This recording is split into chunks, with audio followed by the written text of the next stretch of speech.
ఈరోజు ఈ యొక్క కార్యక్రమం district tribal development office Mancherial ద్వారా ఈ కార్యక్రమం ఆర్గనైజ్ చేయబడుతుంది.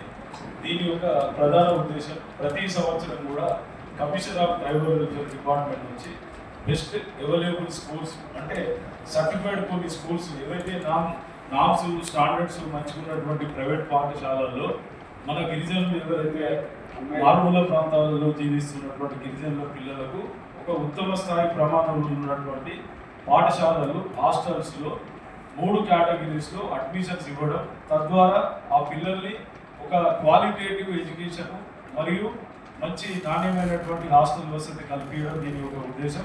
మనకు ఈ సంవత్సరం వచ్చినటువంటి అలాట్మెంట్ ప్రకారం ఈ యొక్క కార్యక్రమానికి మన ముఖ్య అతిథులుగా జిల్లా విద్యాశాఖాధికారి గారి కార్యాలయం, మరి అదేవిధంగా అక్కడి నుంచి వచ్చినటువంటి సార్ గారు, మరి అదేవిధంగా జిల్లా కలెక్టర్ ఆఫీస్ నుంచి administrative officer Shri Rajeshwar sir గారు ఉన్నారు. ఈ యొక్క కార్యక్రమం మొత్తం కూడా district tribal development officer Vishwambar sir కూడా వచ్చారు. అదేవిధంగా తహసీల్దార్ విశ్వంబర్ సార్ కూడా ఉన్నారు, అధికారులు, మరి అదేవిధంగా కొందరు గిరిజన నాయకులు దయచేసి వేదిక మీదకి కావాల్సిందిగా కోరుతున్నాం.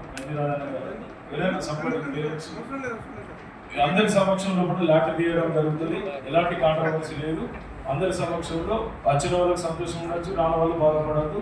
ఓపెన్ లాటరీ సిస్టమ్ అంటేనే ఓపెన్. ఎప్పుడైతే కాంపిటీషన్ పెరుగుతుందో లాటరీ తీయడం, తద్వారా పిల్లల్ని సెలెక్ట్ చేయడం, తద్వారా వాళ్ళకు ఒక మంచి నాణ్యమైనటువంటి విద్యను అందించడం మా యొక్క ఉద్దేశం.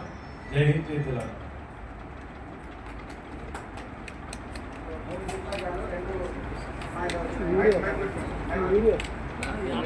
మూడు సీట్ల కానీ 2 అమ్మాయిలు వచ్చినాయి కాబట్టి వీళ్ళకి సెలెక్ట్ చేయడం జరుగుతుంది. వీళ్ళ పేరు